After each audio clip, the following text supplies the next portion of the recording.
The country we often refer to simply as China holds a much more formal and descriptive name. Its official title is the People's Republic of China, Zhonghua Renmin Gongheguo in Mandarin. Adopted in 1949, that name carries the weight of a revolution and a new political identity. To locals, the land has long been called Zhongguo, the Middle Kingdom, an ancient term, China as the center of civilization. China sits in East Asia, a geographical anchor on the continent. It takes up a massive portion of the Earth's landmass, about 9.6 million square kilometers, roughly comparable to all of Europe or the United States. The country contains wildly different landscapes, towering snow-capped mountains, arid sweeping deserts, lush subtropical forests, fertile river-fed plains. Traveling west to east is epic, crossing what could be many time zones, yet the whole country uses one time, Beijing time. Geography is active history. Mountains, isolated communities, rivers nourish civilizations, plains set the stage for dynastic struggles. Chinese culture, from its cuisine to its philosophy, ties back to the land. The Middle Kingdom isn't just a name, it's a statement about a people and their place, forged over thousands of years of continuous history. China's immense landmass means it shares a border with more countries than almost any other nation on Earth. It has land boundaries with 14 different sovereign states. To the north, it is bordered by the vast expanse of Russia and the steppes of Mongolia.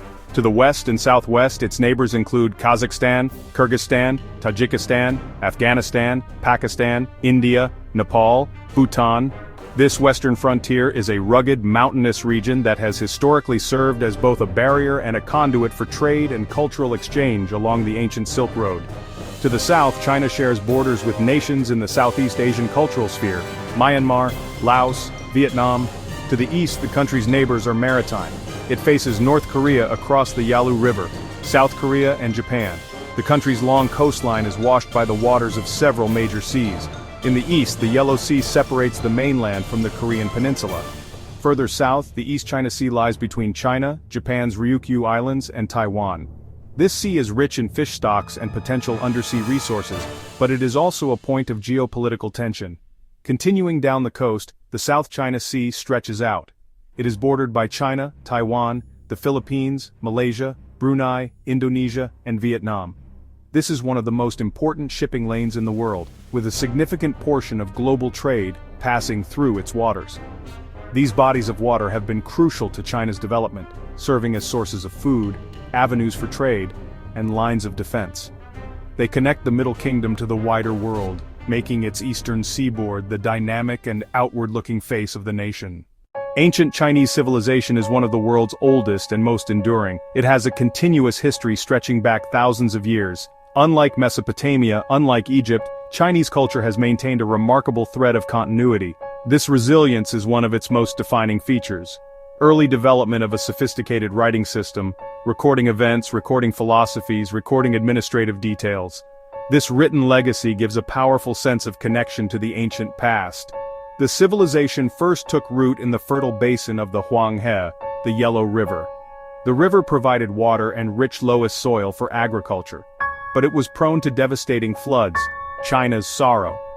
That creation and destruction shaped early philosophy and spirituality. It fostered respect for nature and belief in harmony and balance. The struggle to control the river spurred engineering innovation. It also drove social organization, large-scale cooperation, and strong central authority. A unique feature: emphasis on a meritocratic bureaucracy. Dynasties were hereditary, but day-to-day rule was by scholar officials chosen through rigorous civil service exams. The system was based on classic texts and Confucian philosophy. It opened social mobility based on intellect, not only birth. It ensured a highly educated governing elite with a shared cultural framework. Scholarly governance became a hallmark for millennia. The culture that emerged was rich and multifaceted. It produced profound philosophical schools: Confucianism, Taoism, legalism. It produced world-changing inventions: paper, printing, the compass, gunpowder. Its artistic traditions include bronze casting, jade carving, calligraphy, landscape painting. This heritage is not just artifacts in a museum, it is cultural DNA still influencing modern China. The Shang dynasty, which ruled in the Yellow River Valley from about 1600 to 1046 BC, has a special spot in Chinese history. While we read about the Xia dynasty in older writings, the Shang is the first dynasty that we have real proof for.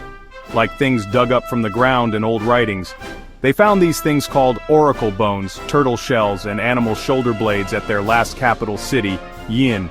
These bones proved the Shang dynasty was real, and gave us a cool peek into what people believed, what worried them, and how they lived every day.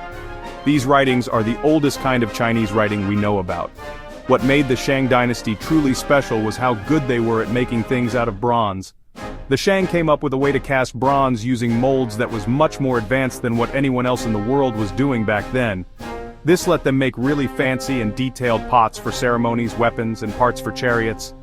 These bronze items weren't just for using, they showed who had power, who was rich, and who had religious authority. The huge number and high quality of Shang bronze items found by archaeologists are amazing. They show that it was a very organized society with people doing different jobs, able to dig up metals, clean metals, and move the metals they needed on a huge scale. Shang society was set up with a clear order, like a pyramid, and was run by a king who was both a leader and the main religious figure. People believed he could talk to the spirit world of ancestors and the main god, Di. The oracle bones were used to tell the future, a way to talk to these spirits to get advice on things like government, wars, harvests, and even the king's toothaches. The questions and sometimes the answers were written on the bones, giving us a close look at what the Shang leaders worried about and what was important to them. This mix of religion and politics was key to the king's power and keeping the state stable. So the importance of the Shang dynasty is huge. It laid down the basic parts of Chinese civilization that would last for thousands of years. It created a writing system that would grow directly into the writing used today, making a continuous line of written history. The Shang are not just an old dynasty, they are the builders of China's cultural foundation. The Great Wall of China, known in Chinese as Changcheng or Long Wall, is perhaps the most iconic symbol of the nation's immense scale and long history. It's not a single, continuous wall but rather a vast network of fortifications, walls, watchtowers, fortresses, built and rebuilt over 2 millennia. Its primary purpose was to protect the agricultural heartland of China from raids by nomadic horsemen of the northern steppes, Xiongnu, Mongols. The wall represents a fundamental divide in Chinese history, south versus north. Earliest sections date back to the 7th century BC, built by smaller states. Qin Shi Huang later linked these fortifications. He was the first emperor of unified China, around 221 BC. He mobilized a massive workforce, soldiers, commoners, convicts to build the barrier. Most early walls were rammed earth and have eroded. The stone and brick sections tourists see today were largely built or reinforced during the Ming Dynasty, 1368 to 1644, the peak of wall building. The wall's length is awe-inspiring and debated. A 2012 archaeological survey set the official length at 21,196.18 kilometers, or 13,170.7 miles. That's more than half Earth's circumference. Walking 20 miles a day would take nearly 2 years to cross it. The project shows the state's power to mobilize labor but also the human cost, the longest cemetery on Earth. Beyond military use, the Great Wall regulated borders, controlling trade and immigration along the Silk Road. Watchtowers formed a signaling network, smoke by day and fire by night, transmitting warnings along the frontier. Today its military role is gone, but the Great Wall stands as a symbol of persistence, ingenuity, and national identity.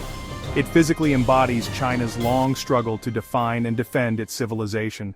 Beijing, the capital of the People's Republic of China. Political, cultural, educational.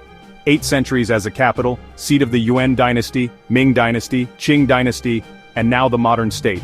City layout on a north-south axis, the Forbidden City at its center, concentric ring roads radiating outward, ancient Hutong alleyways, gleaming modern skyscrapers. Weight of history meets political power. In stark contrast, Shanghai, the vibrant commercial soul, rose in the 19th century as a treaty port, largest city by population, financial hub, innovation hub, trade hub, Pudong skyline, iconic futuristic towers, a global symbol of China's economic rise and ambition. The dynamic between the two. Dual engines of modern China. Beijing, center of governance. Beijing, center of ideology. Policies are formulated here. Home of the government, military headquarters, state-owned media giants. pronouncements and movements inside high-walled compounds. Shanghai, face to the world of business and finance, commerce, competition, relentless pursuit of profit, home to the main stock exchange, magnet for foreign investment, magnet for global talent, hub of cutting-edge trends. Beijing makes the rules, Shanghai plays the economic game with intensity and flair, a symbiotic relationship. Stability from Beijing enables Shanghai's dynamism. Together they define China's modern identity. The Chinese economy, once centrally planned and largely closed off, has undergone a dramatic transformation over the past 4 decades to become a global powerhouse. Today it is best described as a socialist market economy, a hybrid system combining state ownership and planning in strategic sectors with a vibrant market-driven private sector. Its economic base is diverse but heavily reliant on manufacturing and industry. China is often called the world's factory, producing electronics, textiles, toys, heavy machinery, steel, automobiles. A rapidly growing service sector complements industry, finance, e-commerce, technology, now contributes the largest share to GDP. Despite industrialization, agriculture remains vital. China must feed nearly 1/5 of the world's people with only 7 to 9% of arable land. That requires intensive farming and a strong state focus on food security. Staple crops reflect diverse climate zones.